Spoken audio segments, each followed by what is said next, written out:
Hi, guys, and welcome to another Armin's Tech Talk. This is the Tech Talk for Monday, January 11th, 2021. Tonight, or this morning, we're talking about Nvidia CES predictions. Join me.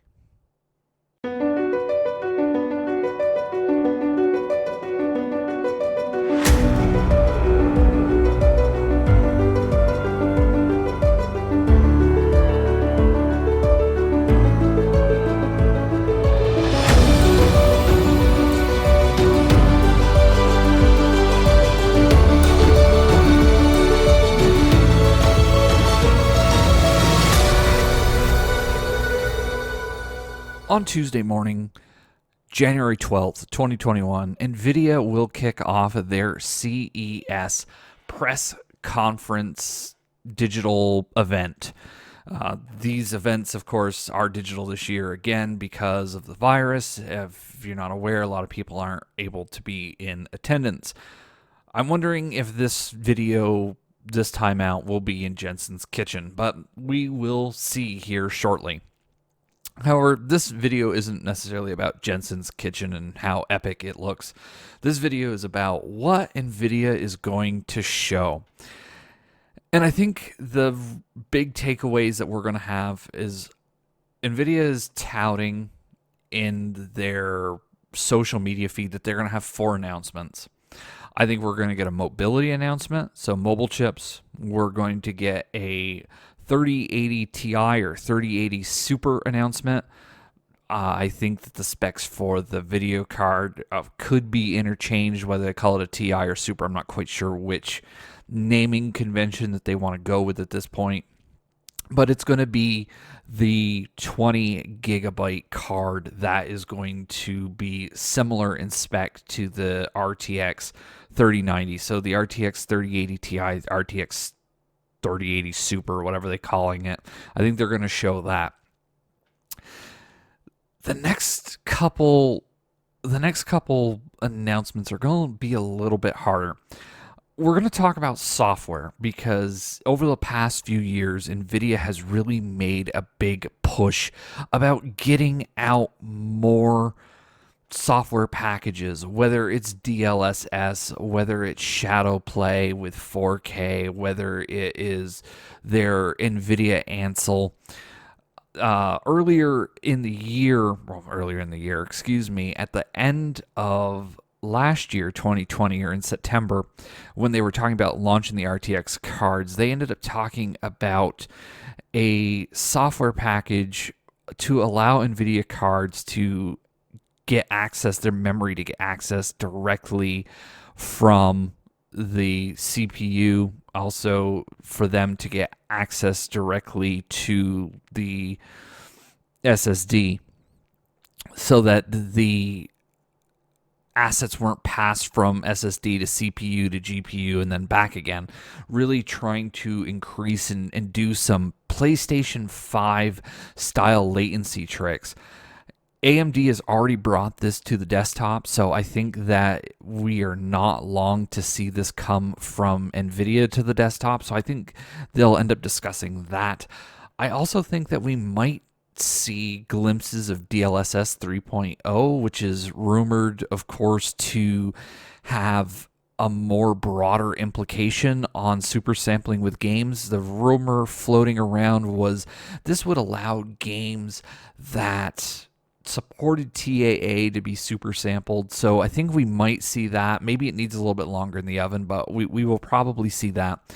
And I think that we're going to actually see some game announcements for ray tracing.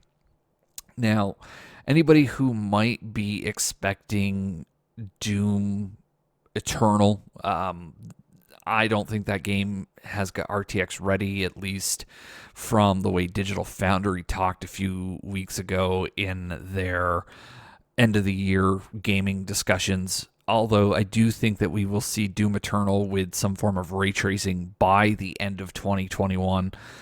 I think at this point what we're looking at really more is inconsistency of some smaller games. I'm not really sure which games. That's really the problem, because it's really hard to discern what games are gonna have RTX.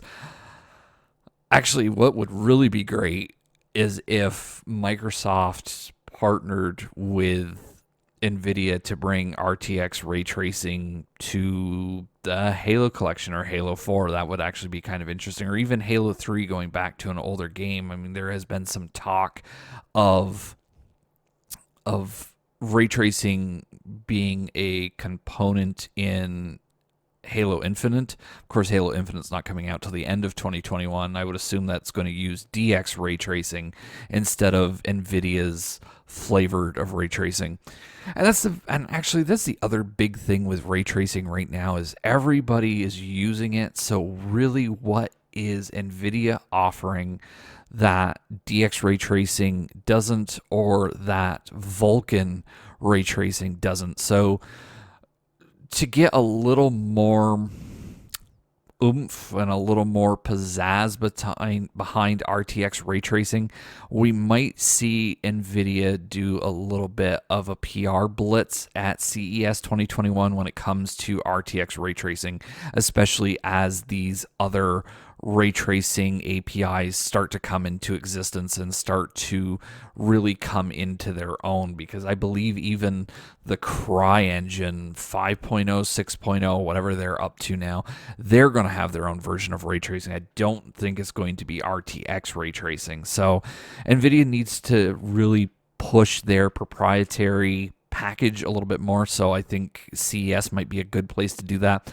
especially if you're launching a new top-end graphics card.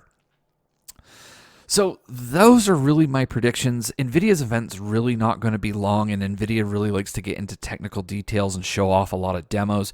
So really, besides those 4 announcements, maybe we get another, DG announcement. Maybe we get some more creator announcements next. I mean, they're going to announce mobility chips. There might be the second generation of Nvidia creator laptops. There was that special segment of laptops that they ended up launching in the previous year, which had more RAM. They were a little bit faster. But they were marketed to cater to creators. So we may see a second generation of that line of product, which would be an interesting announcement. I think the biggest problem with those creator laptops, at least for me, the screen wasn't big enough. You need something with a 17-inch screen, especially if you want to edit at 4K on the go. So what do you guys think? What are you hoping from NVIDIA in the next day or so? Is it just really a desktop GPU? Hey, maybe NVIDIA will announce that they actually finally have some stock of GPUs, although that might be more of a pipe dream than a prediction, as cryptocurrency seems to be becoming a big thing again, and there just really isn't any stock out there. Also, let me know in the comments below where you're at. Are you going to upgrade your GPU if you can get your hands on one? Are you happy where you're at? Are you going to wait for the NVIDIA 4000 series, which will most likely come in 2022? This would be what is known as, I think, Lovelace, I believe, is the code name for the next GPU architecture, as their MCM multi-chip module has been delayed. I don't know where AMD is on theirs as well, but would you upgrade to the next generation, knowing that we might actually go through a paradigm shift in 2023? Or what is your roadmap? Leave a comment down below. Let me know. Let's have that discussion. I'd love to know where you guys are at. I'm currently actually running a 2080 Ti, and right now I think that's probably where I'm going to stay for a while.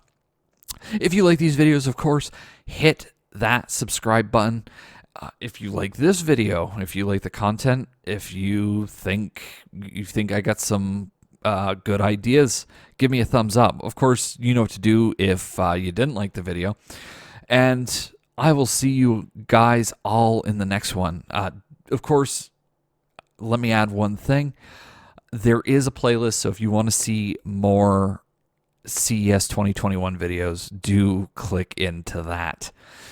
Again, press conferences start tomorrow, so there will probably be more videos up on the channel talking about press releases, and as information starts to come out about monitors, motherboards, routers, I'm going to attempt to cover as much as I'm able. I probably will end up doing top 5 lists or top 10 lists depending upon how many products are actually announced at CES. So far, from what I've seen of at least some motherboards, I'm not necessarily impressed on the motherboard front, but we'll get into that in another video. Thanks, guys. I'll see you in the next one.